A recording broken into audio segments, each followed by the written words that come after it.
Hi friends, welcome to one Tej channel. ఇప్పుడైతే మేము అయోధ్య రామ మందిరం సెట్టింగ్కి వచ్చాము. మీరు ఎప్పుడైనా వెళ్ళుంటే కామెంట్ సెక్షన్లో పెట్టండి, లైక్ చేయండి, షేర్ చేయండి, సబ్స్క్రైబ్ మాత్రం మర్చిపోకండి ఫ్రెండ్స్.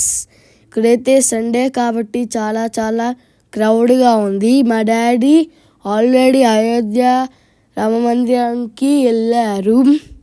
మేము అక్కడికి వెళ్ళకపోయినా ఆ ఎక్స్పీరియన్స్ ఈ సెట్టింగ్లో చేశాము. అయోధ్య సెట్టింగ్ అను Titanic ship, London bridge setting కూడా వేశారు. ఇక్కడైతే చాలా చాలా బాగుంది ఫ్రెండ్స్. మీరు కానీ ఆ టైంలో వచ్చుంటే మమ్మల్ని చూసేవారు. బాగా ఉంది ఫ్రెండ్స్.